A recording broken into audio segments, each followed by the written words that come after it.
Tarnished gold, the shady side of the Golden Globes. Welcome to our deep dive into the Golden Globe Awards. Now you might be thinking, Ahmed, the Golden Globes? Really, those still exist? And the answer is, unfortunately, yes. Yes, they do. And they're just as messy and confusing as ever.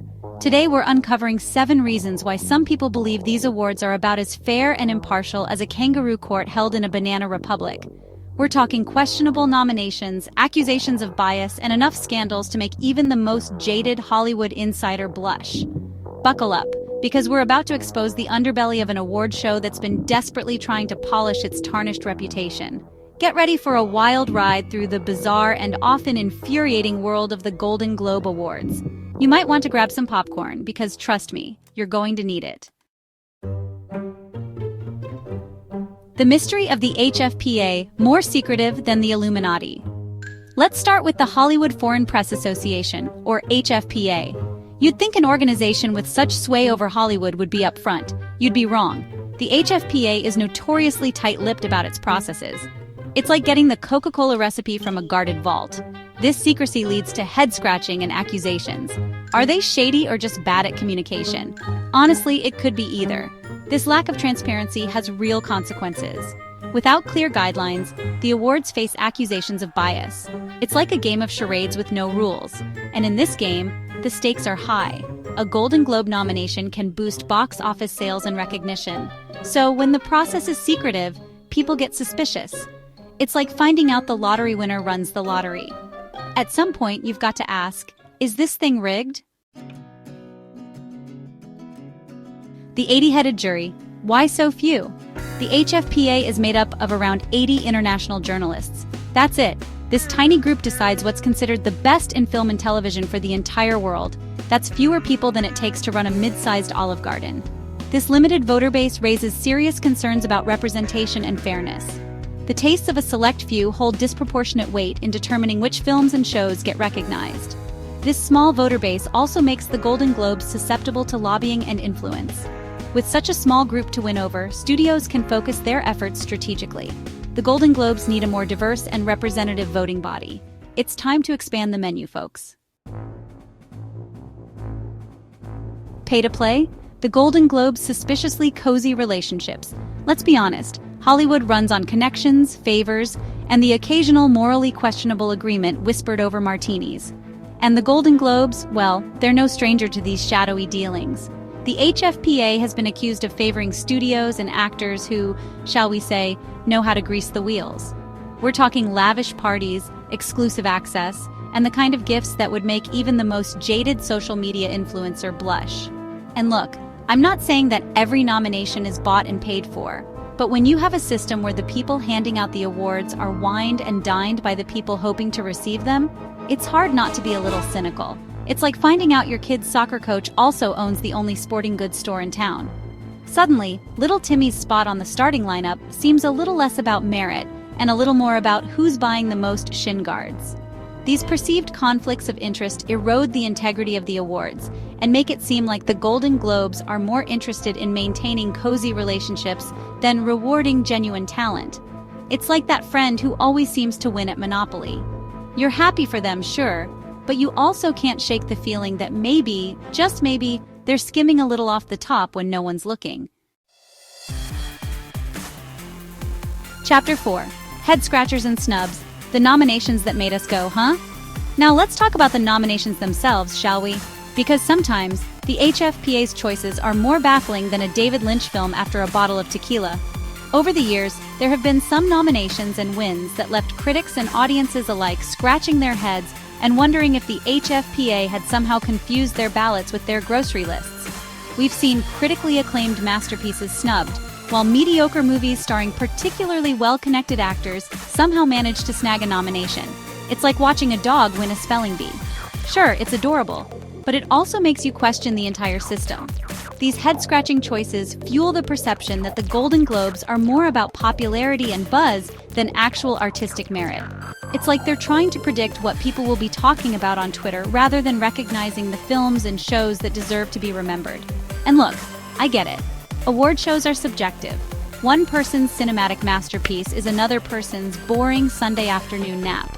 But when you have consistent patterns of questionable choices, it starts to feel less like a matter of taste and more like a deliberate middle finger to good taste. It's time for the Golden Globes to stop chasing trends and start recognizing true talent.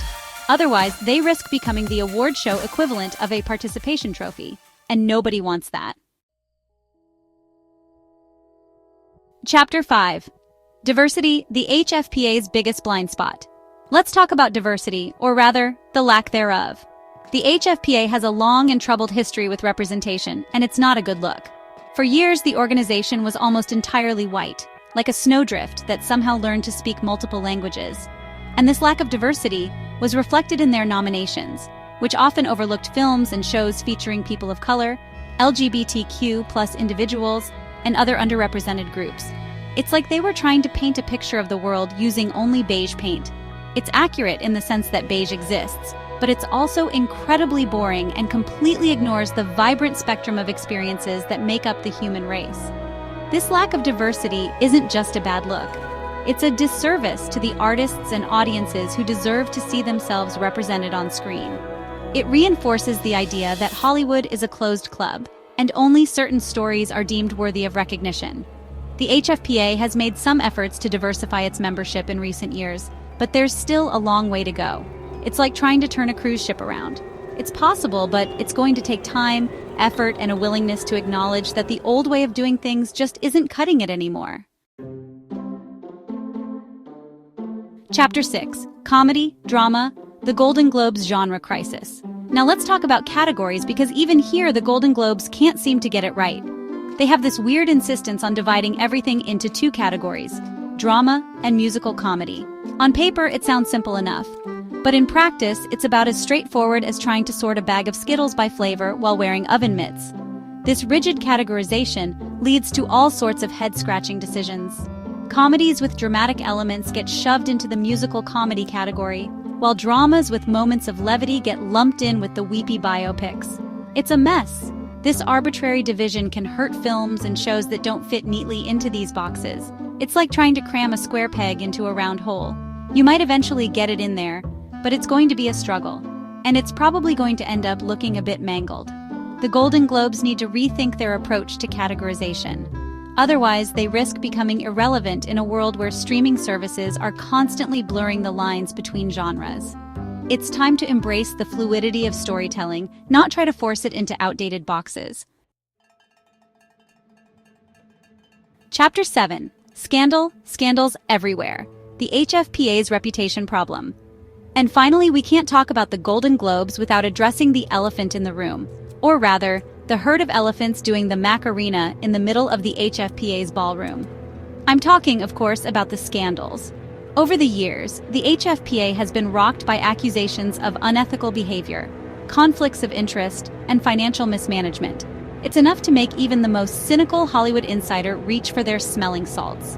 We're talking allegations of members accepting gifts in exchange for votes, questionable financial dealings, and a general lack of transparency that would make a tax evader blush. It's like watching a slow-motion train wreck, except the train is full of champagne and tiny sandwiches, and everyone on board is desperately trying to pretend everything's fine. These scandals have severely damaged the HFPA's reputation and cast a long shadow over the Golden Globes. It's like trying to enjoy a delicious cake that you know someone baked in a bathtub. You might still eat it, but you're not going to be able to fully enjoy it, are you? The HFPA has a lot of work to do to regain the public's trust. They need to address these scandals head-on, implement serious reforms, and commit to transparency and accountability. Otherwise, the Golden Globes risk becoming a punchline, a cautionary tale about what happens when power goes unchecked and accountability goes out the window. The Golden Globes. Can this tarnished trophy be saved? So, there you have it.